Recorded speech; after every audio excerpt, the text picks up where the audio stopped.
decade career in law enforcement is coming to an end. The controversy started when a former police recruit reported that she had consensual sex with two of her veteran officers. Those veteran officers, who are men, were allowed to keep their jobs, but now she is suing the city of Springfield, alleging that Lewis discriminated against her.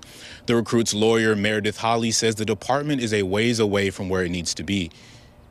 If you have a culture that allows these injustices to happen within the leadership, it trickles down to the entire community and creates injustice for the entire community and unsafe situation for the entire community. Of course, it wasn't just the sex scandal. There was also the Thurston riots, where an outside investigator found that Springfield police could have done more to de-escalate the situation. Lewis was also chief during multiple lawsuits against the department, one of them resulting in a settlement of $4.5 million. The city of Springfield will look for his replacement after his retirement becomes official on June 1st. For now, former Portland police officer Andrew Shearer will serve in that term for right now. Reporting live in Springfield, Chris Lindsay, KZI 9 News. All right, Chris, thank you very much. Now, Lewis began with the Springfield Police Department as a reserve officer in 1982. He was hired full-time a year later. In 1999, he was promoted to sergeant, and again, 1 year later, he was promoted again to captain. He was sworn in as chief in May of 2017 to replace the outgoing Tim Doney. 2 Eugene teenagers have died after an apparent drug overdose on Saturday night. A Cottage Grove mother says this is becoming more common in our area. And KEZI 9 News reporter Connor McCarthy is live tonight in Eugene to tell us about the growing epidemic. Connor? Renee, just days before those 17-year-olds you just mentioned were found dead here at the Chase Village Apartments, Eugene police put out a warning involving fentanyl. Now, Sarah Vale, whose daughter died from a fentanyl overdose last year, says more needs to be done to bring awareness about this deadly drug. Now, Vale says her daughter Mackenzie was living in Eugene when she took a pill, unaware it was laced with fentanyl. She says Mackenzie and her boyfriend at the time went to bed, but Mackenzie never woke up. Vale says her daughter was never a drug addict and believes that she was just experimenting. But she says she wished she knew more about fentanyl before her daughter's death, because having that knowledge might have saved her. Part of me feels betrayed by the people who knew this was happening, because I didn't even have a chance to warn my kids or talk to them about it because I didn't know about it. And I don't know how it's not a bigger story. That doesn't make sense to me, because we are losing so many kids. According to the CDC, fentanyl is used as a painkiller for cancer patients. It's 50 to 100 times more potent than morphine, and the dose, smaller than a penny, can kill someone. And Renee Vale says since her daughter's death, she's been trying to educate parents and kids involving the danger of fentanyl. Now, actually, on June 4th, there will be a rally in Salem to try to pressure lawmakers to take this epidemic more seriously. Live in Eugene, Connor McCarthy, KZI 9 News. Well, Coos County is seeing the same issue. This month, deputies seized this pill pictured here after responding to an overdose that required giving Narcan. They say if you encounter these pills or any other drug that could be laced with fentanyl, to call 911. City of Eugene is narrowing down its list of potential sites for homeless camps. Staffers told counselors the list is down to 35 properties throughout the city today. 23 are owned by the city and 12 are on private property. They said by next month they will whittle down the list even more and begin contacting neighbors.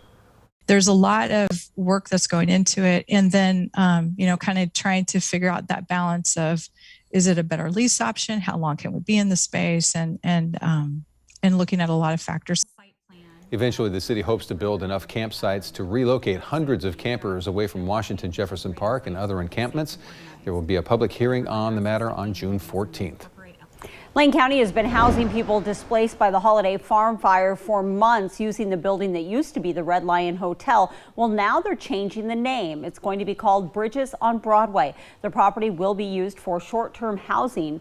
We spoke to one survivor about how the building is supporting them as they try to rebuild their lives. It's a great service to the community. It's giving people a second chance on life. You know, some of these guys are just victims of bad circumstances. And this here is providing a second chance to come back in and to re-enter society.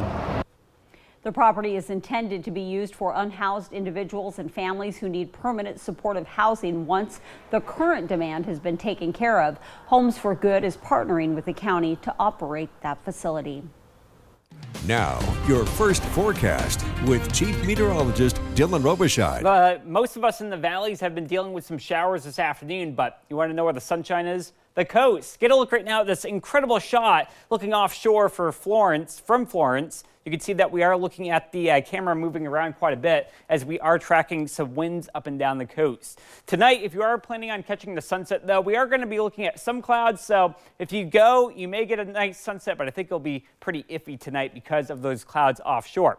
Sundown will be 8:37 p.m. And as we get toward closer to the first day of summer, a month from now, it'll be at 8:58 p.m. on the 20th of June.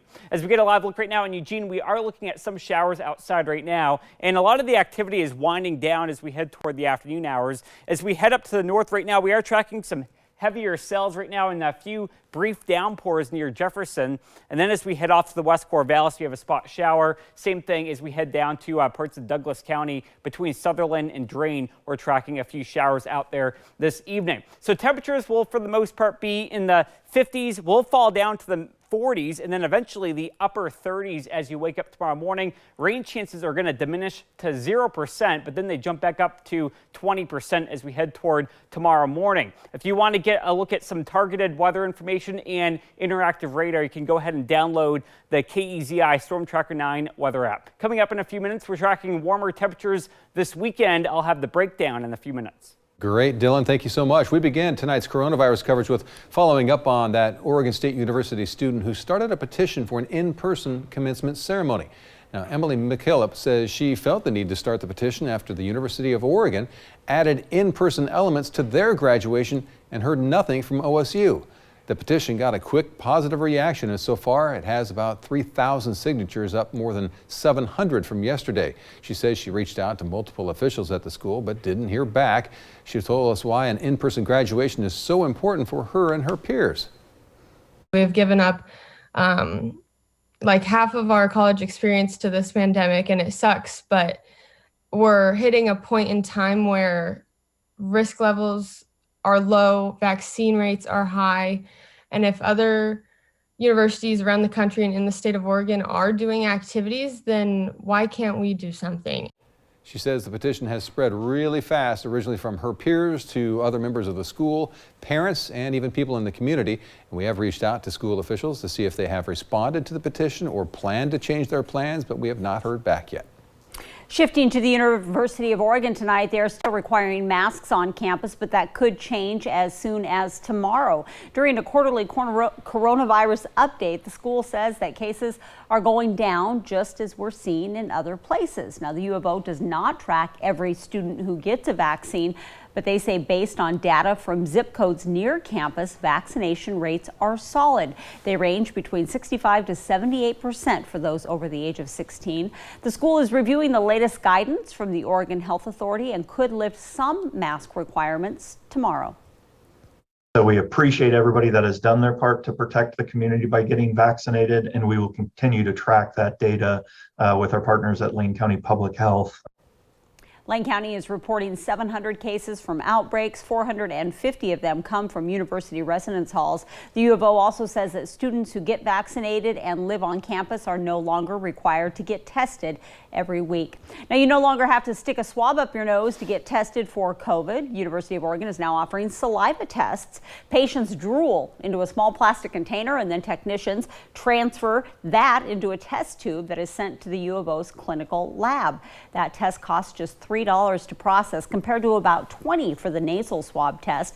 Plus, they'll eventually be able to run about 13,000 of those tests in just one day, compared to 5,000 of the nasal samples. As guidelines continue to shift, let's take a look now at the latest coronavirus numbers in our viewing area tonight. Benton County reported 6 new cases today. Coos County has 1. 18 new cases in Douglas County, 21 in Lane County, and 24 new cases in Lynn County. University of Oregon is moving forward with plans to host the World Athletics Championships in Eugene next year. The university signed off on early plans today to host what they say is the third largest sporting event in the world. That event was supposed to happen this year, but was postponed to July of 2022. It's the first time the championships will be held on U.S. soil. 2,000 athletes from 200 countries are expected to come to Eugene for the 10-day event.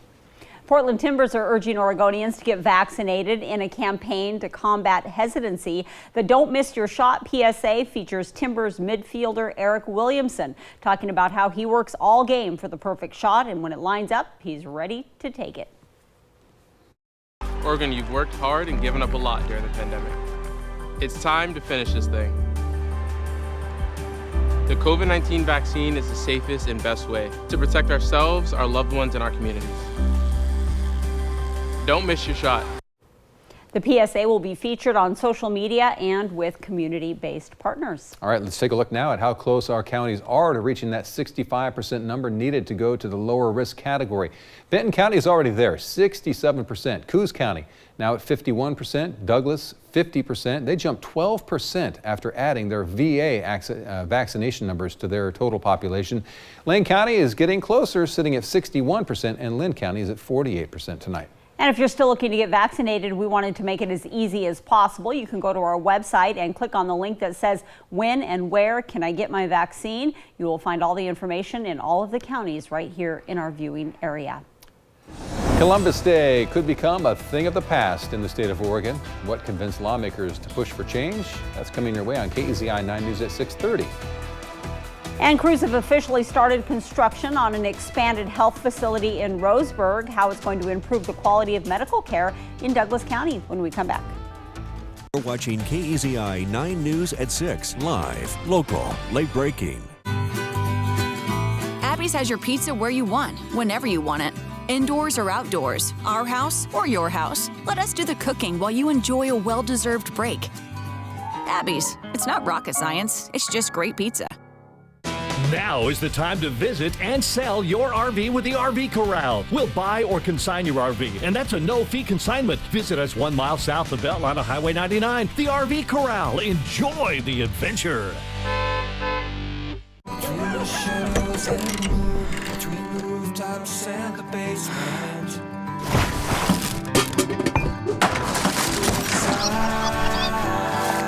Hey, where did these go? You can put them on the shelf in there. Maggie, stop that! Out! I could stay.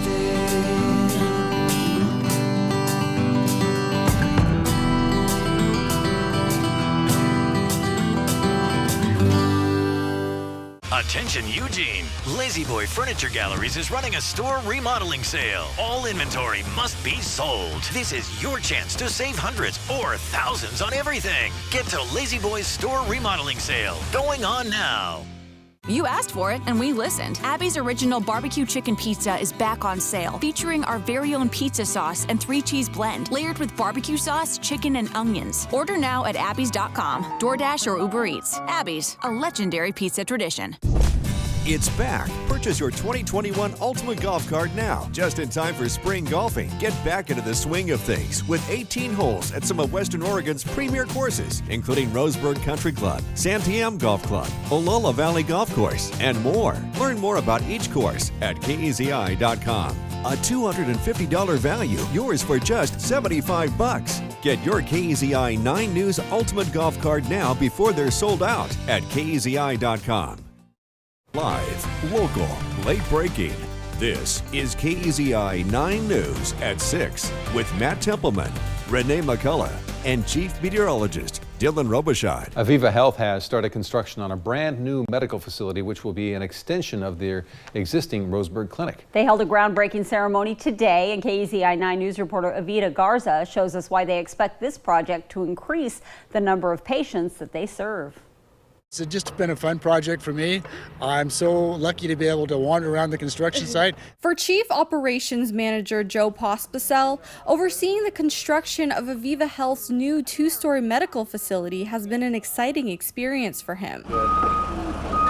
Located on Kenneth Ford Drive in Roseburg, the building will add 34 exam rooms, 4 procedure rooms, and 3 large conference rooms. But most importantly, Pospisil says they'll have space for 24 doctors that come to Roseburg for a resident program through Aviva Health. We want a place that's going to be really conducive to learning, and that they're going to get the best education they can get.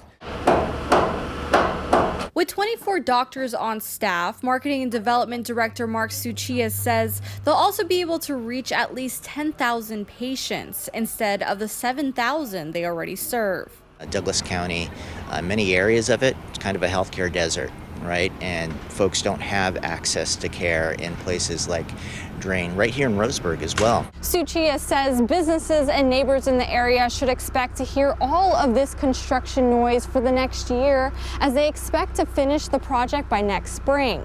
However, he says there's still a lot of planning and fundraising that still needs to be done. The project is costing Aviva Health $16 million. Staff have started a $300,000 fundraising campaign and already have raised $200,000. Despite the huge cost, Pospisil says giving the resident physicians the best of the best will be worth it in the long run. And if we can get the hook in them here, we think that maybe there's a good chance they'll stay. In Roseburg, Avita Garza, KEZI 9 News.